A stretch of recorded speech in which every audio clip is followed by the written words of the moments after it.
Hello, everybody. Today on Sailfaster, we're joined by two sailors at the forefront of modern performance sailing. Andraž Mihelin is a lifelong sailor, entrepreneur, and co-founder, as many of you will know, of Seascape, the company that really challenged conventional thinking with fast, lightweight, fun-to-sail boats that would eventually become part of the Beneteau First range.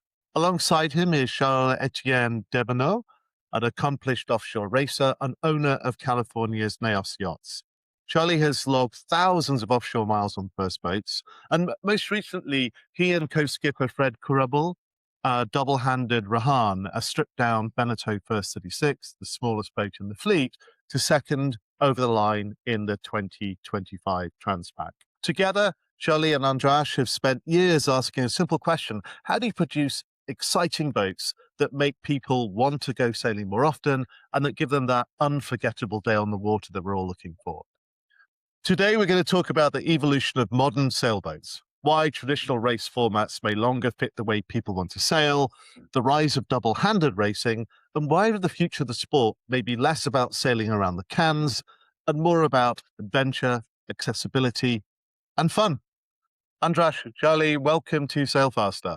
Charlie, I know it's early morning in Southern California. Sorry about that. And Andraž, it's late afternoon in Slovenia. You're probably looking to go to a cafe or something. A beer. A beer. There you go. Watch the World Cup. Okay, so let's get into this, right? So boats have evolved enormously over the last 20 years, but racing hasn't. Modern boats are faster, lighter, and more fun than ever. But are we still racing them like it's 1985? Well, we do, don't we? One boat is cruising, two boats is racing. So you try to go faster all the time. I don't think the principle have changed a lot. It's still the same. It's just now we go faster between 2 points. That's what it is. The principle is still the same. We have to ask ourselves, what is... we treat human laws as nature laws, So we think sail racing only exists in Olympic format. If you think of it, we use the flags, we use the 5-4-1 start procedures. There is no other sport where, like in running, people don't typically recreationally run on 100 meters or hurdles. They do marathons because they're personal challenges, and they would do a New York marathon or a Boston marathon or whatever, but they wouldn't do 100-meter sprints. But as you pointed out in your opening, we don't have this restriction on the product design, on how we develop boats, but we, for some reason, impose this huge restriction on how we develop the race formats, to a point where when America's Cup went from, the P flag to the 5, 4, 3, 2, 1, 0, which makes sense for most people watching it, there was a big uproar, like, wow, this is not racing anymore. This is just bullshit. So I think for some reason, we tend to be 10 times more conservative on the race formats than we are on boats. And I don't have a strong opinion why, but it's just what I observed. When we talked a few days ago, you brought up the point that there used to be this sort of clear pathway in sailing that when you watched America's Cup or the Admiral's Cup or the big offshore events, club racing was the same formats, same keel boats, that sort of thing. So you could see that sort of pathway from your local club racing all the way up to America's Cup. You could recognize it, you could replicate what they were doing on the course, or you could try to. Do you think that sailing and racing was sort of healthier back in those days? Was it working? Yes, I guess so. I mean, I was doing the recent analysis of sales numbers for the first range because we have 50 years of range next year. So part of it is understanding the past, even though I want to talk about the future. But in the first 10 years, from 77 to 87 or around like 90s, there were 10,000 firsts produced. Mostly there were small ones, but also mid ones like the 30s, 35s. I do believe, there was a natural complementarity of these different disciplines. Something I could add compared to the past is when I was a kid, there was a Whitbread, there was the Admiral's Cup, there was the Route du Rhum. It was the beginning of the Vendée Globe. So sailing was a kind of the pinnacle, something to achieve.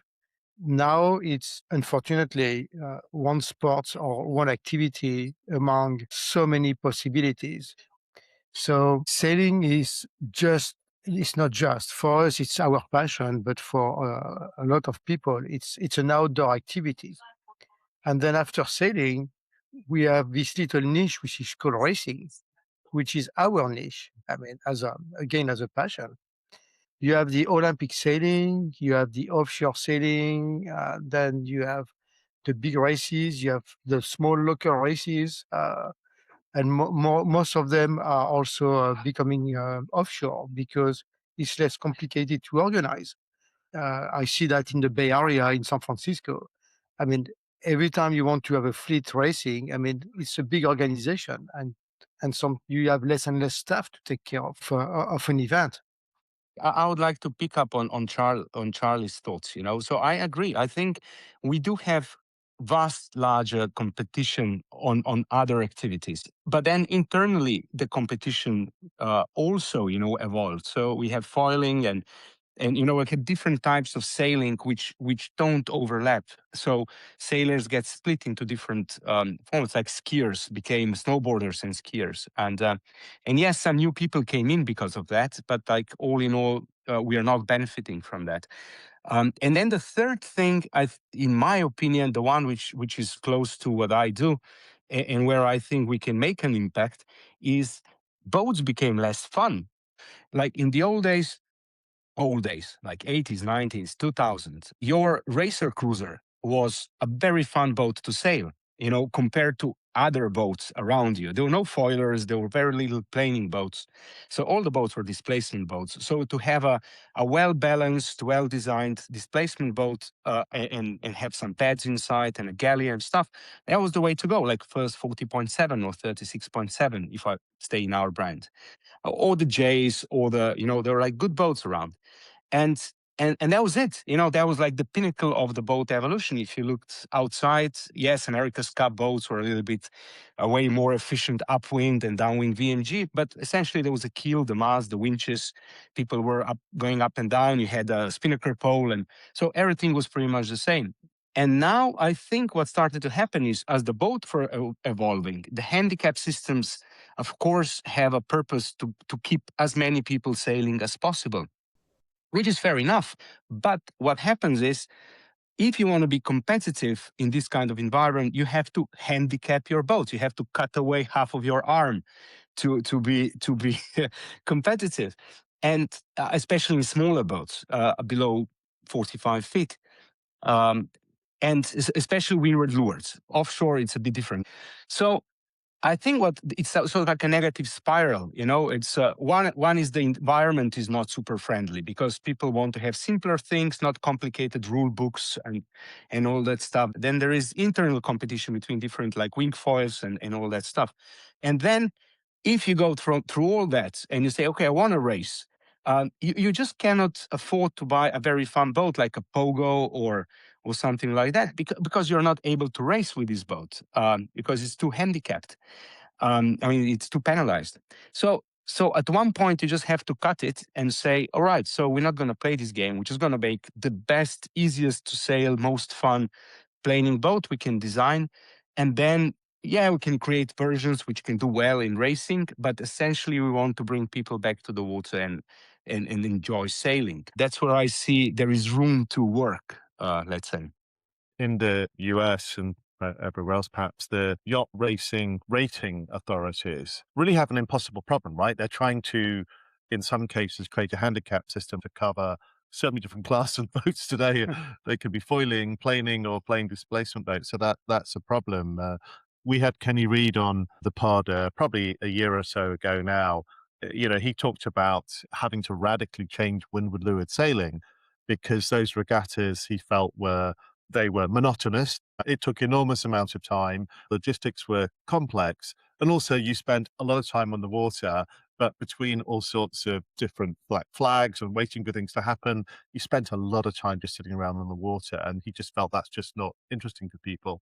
The other factor for me is when you have a boat that needs a full crew, people are really busy. They are the type of people who go sailing also, as you know, have other activities. They run, they bike, they ski, that sort of thing. It just makes it pretty difficult.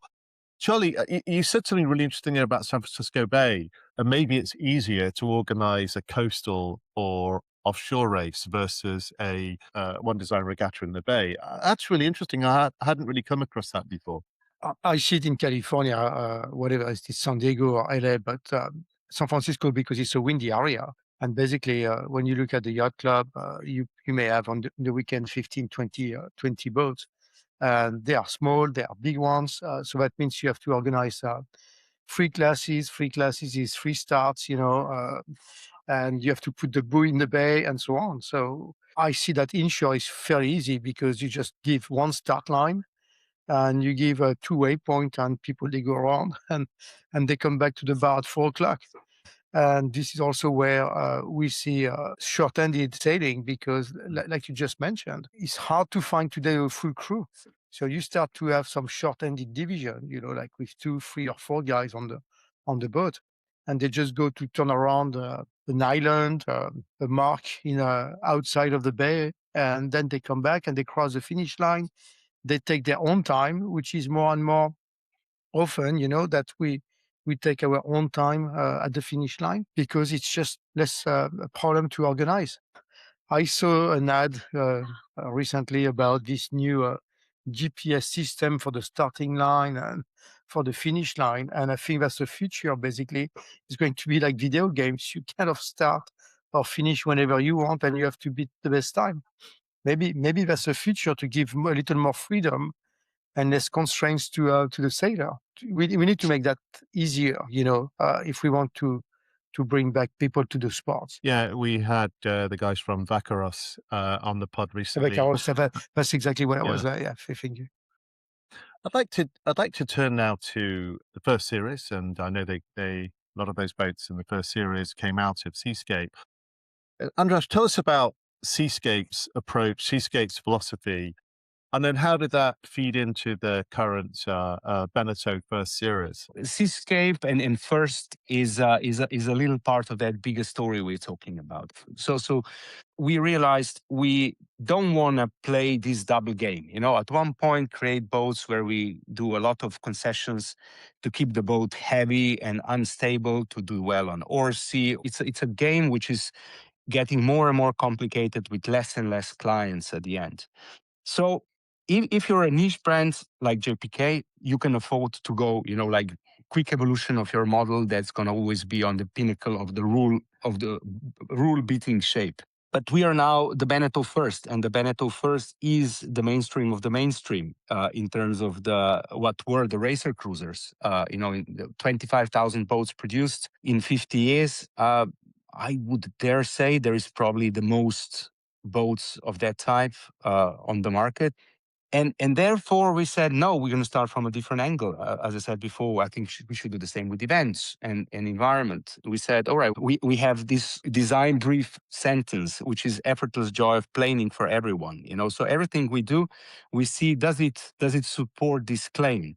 And it's a very precise claim because effortless is key because it shouldn't be too complicated. Joy of planning, it should bring you joy. So it's a combination of many factors that have to be built in the boat, including the interior and this kind of stuff. And then there is the for everyone, which means we have to be really careful about the costs and about the compromises we do in terms of technology. It's easy to make a carbon fiber planing boat that's also easy to use, but can you make it affordable? So that's pretty much where we are at. We tried that formula on the first 30. I think that the boat I'm most proud of at the moment. And that was a combined effort between, all the Beneteau's know-how and relationship they have with the suppliers and industrialization. They're super good at that. And then linked to the agility and passion of our team here at Seascape. And it turns out that if you do a boat like that, even in a market which looks to be dead and not moving at all, people still want it.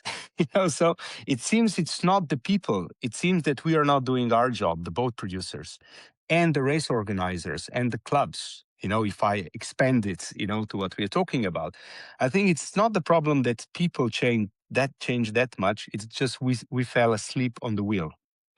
It seems that philosophy fits really well with the Beneteau First series. We are very good at effortless joy of planing at Seascape. And of course, we're doing smaller boats, but they were really a little bit more high tech. They were a little bit more exclusive.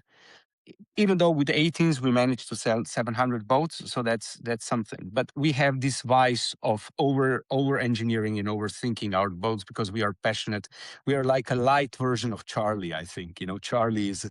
I love to have Charlie as our dealer and also having the 36 because he's the essence, I think, of what we are at Seascape, and it just keeps us, I think, on the course. We don't lose it. But then what Beneteau brought to the table was this sort of grown-up stuff, So how do you make it for everyone? And therefore, I think we unlocked something. We created something which is really remarkable. And now we have a platform, and now we can build on it. So we can go up, down, sideways.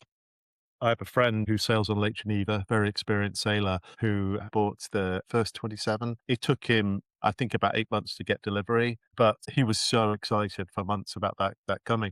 So it was really infected with the enthusiasm for this boat that he hadn't even seen yet. So it strikes me that that it's working. These boats do have a sort of a sense of excitement around them. Yeah, this is for me the best part. I'm just going to say that for me personally, when you have a brand which is so well defined, which is so narrow in a way in what we are selling, which we're selling joy of sailing. Sure, we race as well and we win races and we're happy.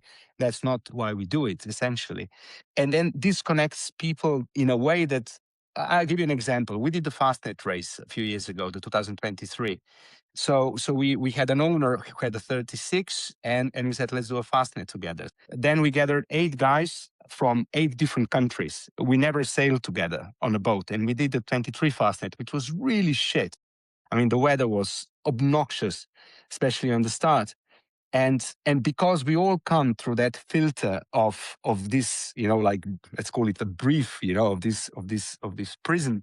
There was 0 problems on the boat. It's not that we didn't have disagreements, but there were no assholes. It was really people sincerely passionate about sailing and with egos which are in check. They don't have to prove themselves. It's such a gift. And I think everybody enjoys that, who now enter the first range. I think they enjoy that same privilege. A question for both you or either of you, really. Is it important to you that these boats can win races? The first 36 won the Middle Sea race, as you obviously know. Even if racing is not the primary message, is it still important that they perform well on the race course? It is important, but for me, it is not the priority. Today, if you want to bring back people on the water, you have to propose them a boat that is simple and that is fun. And then with the fun, they will start again, like I was saying, one boat is cruising, 2 boats is racing. If you have a fun boat that is going faster than your neighbor, then you start to think about racing. Racing has been, in a lot of sports, the competitiveness has been killing the sport because it became too expensive. Because in our sports, you had to buy 2 genoa, you had to buy 5 spinnakers, you had to buy the whole set. If you wanted to win, you just had to spend thousands and thousands of dollars just to be competitive. So when we come back to the first, where we try to, it's not a one design, but we try to have a simple boat. Let's take the first 30.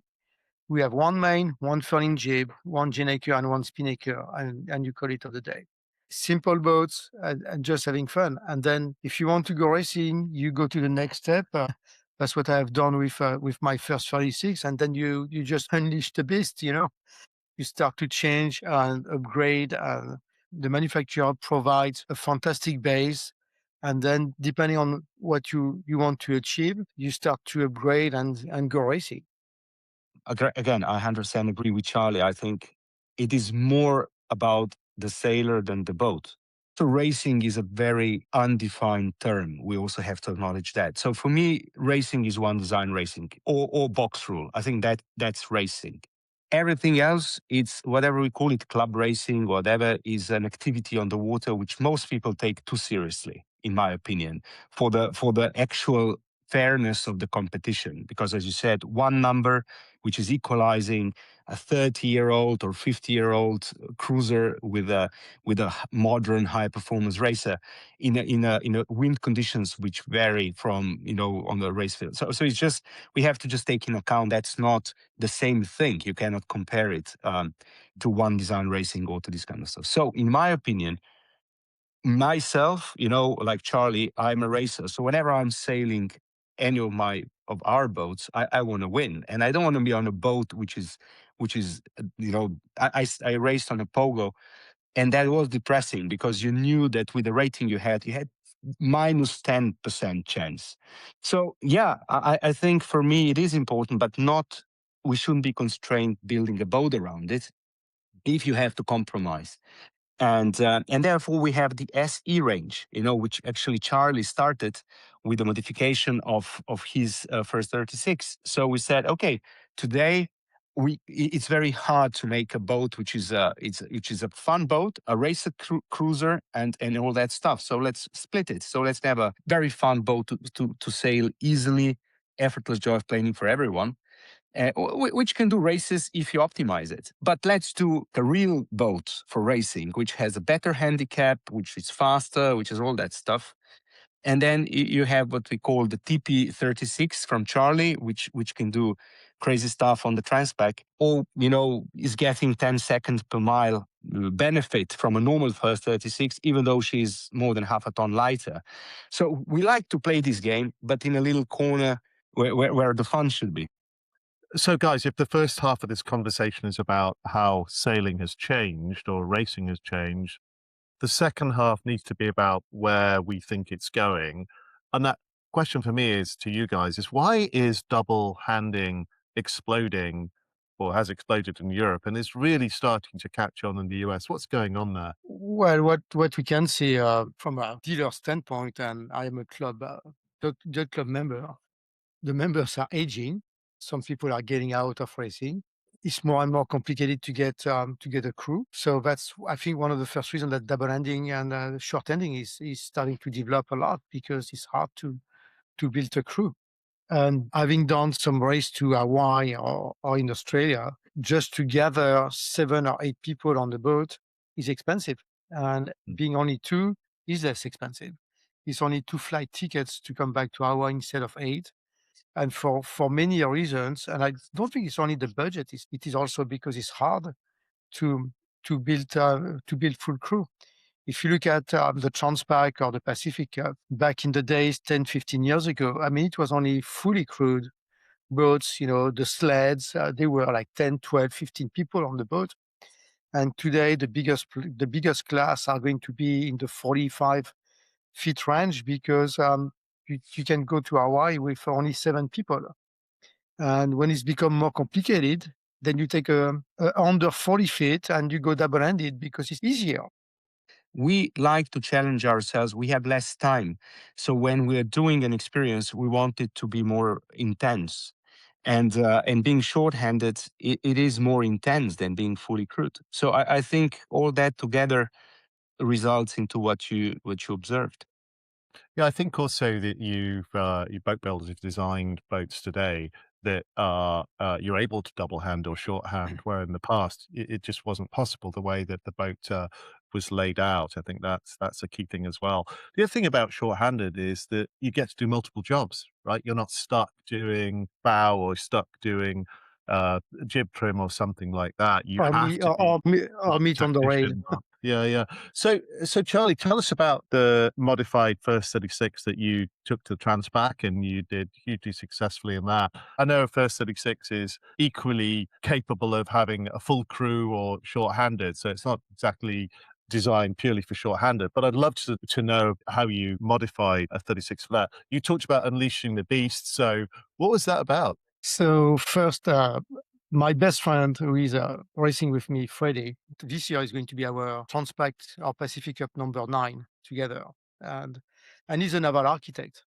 And he's also an aerospace engineer. And it was always our dream to one day to build our own boat. So it's too complicated to build your own project now. We have actually done a couple of designs together, for our boat. And when the first 36 came out of the box, we were like, you know what, that could maybe be a good base.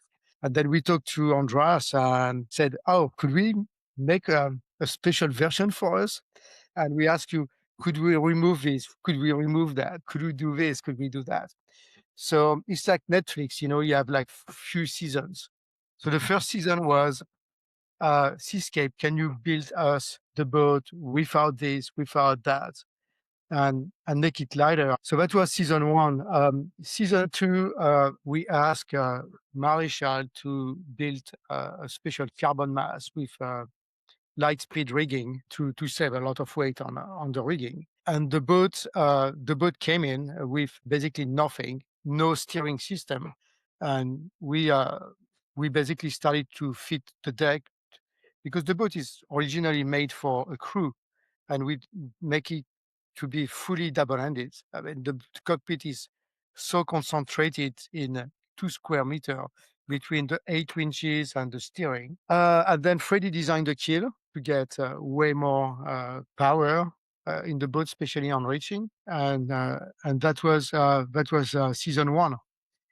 A light boat with more power due to higher aspect ratio keel and rigging. And then that was last year. And during the winter, we did season 2 or season 3.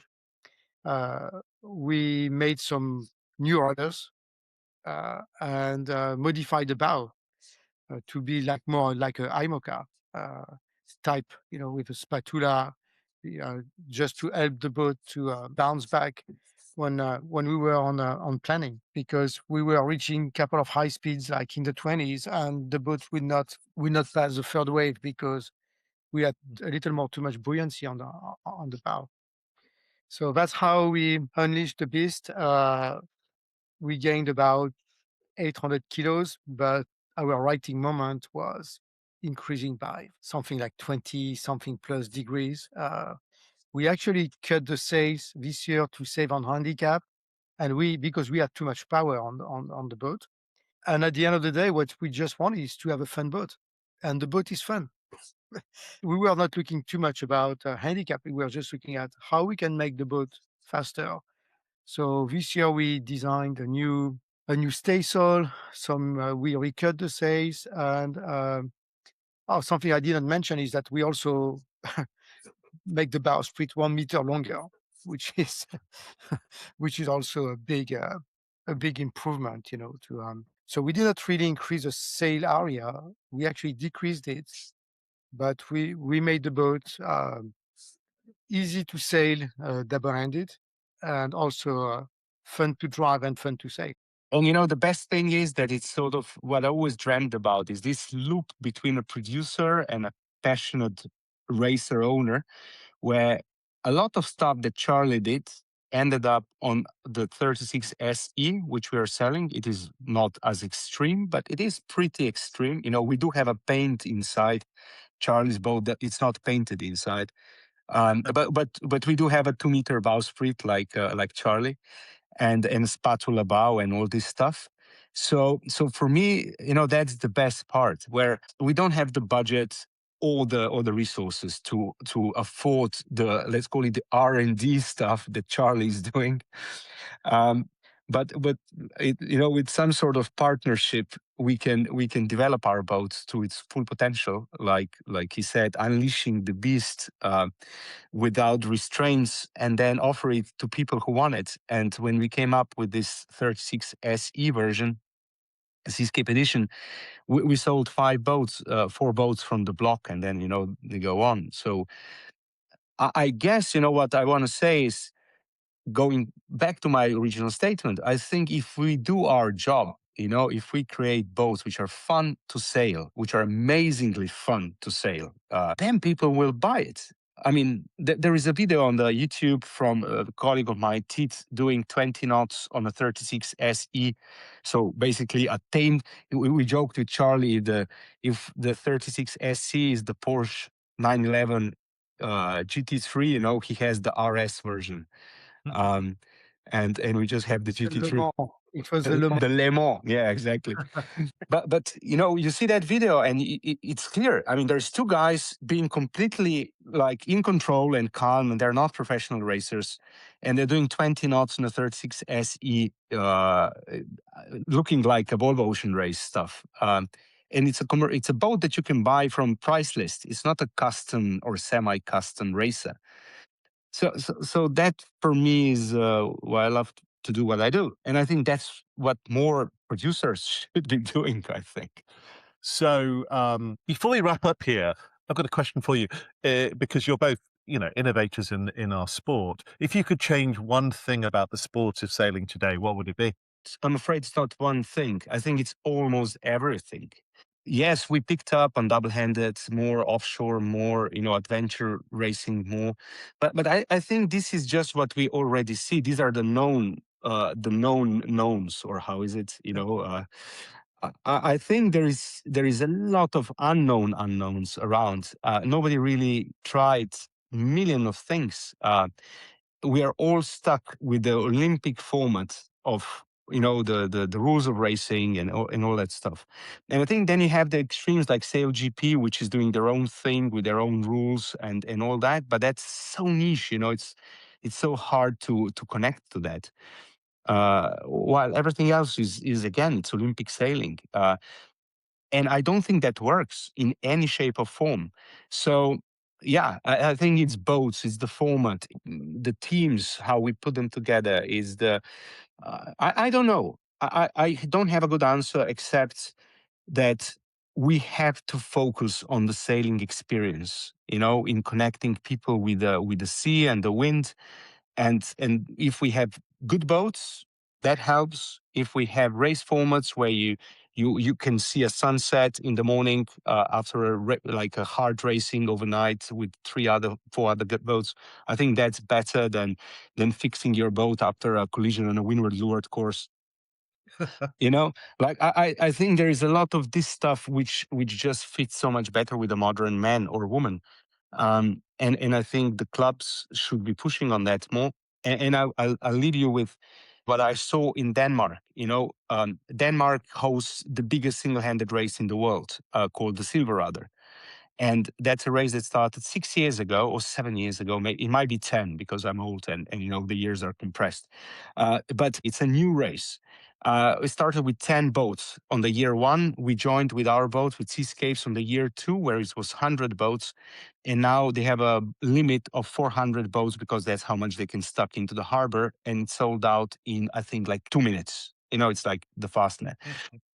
And the beauty of that race is that is extremely simple. There is an island which is about 140 miles around. You start from a port, you finish at the port. The only thing is you go clockwise or anti-clockwise.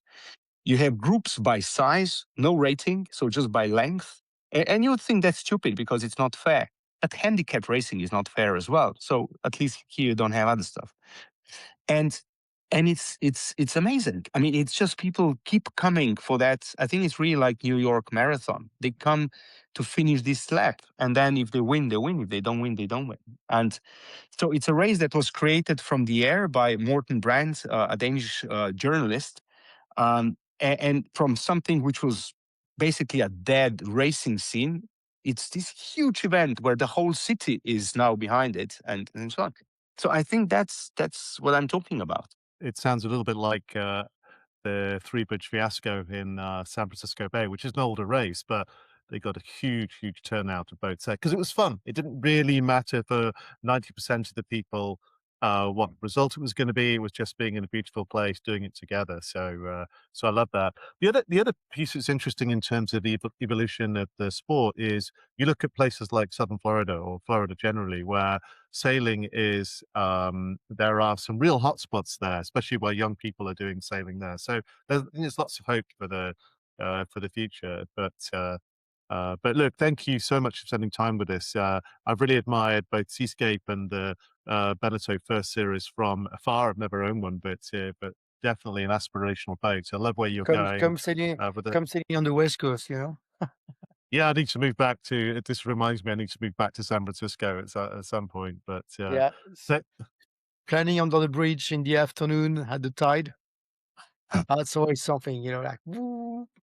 I guess love that's that, it. but for me it was beating up towards the bridge on a winter's day. That was friggin' miserable sometimes. But then you do the turn, and you come to the top mark, and then you'd come down, and it was sunny and warm and beautiful, and the city unfolded as you went down. It's completely different than whether you're going upwind or downwind, but lovely, lovely place to sail. Thanks for having us, Pete. Like talking boats is my favorite thing, almost my favorite thing. So, so thanks for giving me the space. Total pleasure. Thank you, guys. Take care. Thank you. Bye-bye.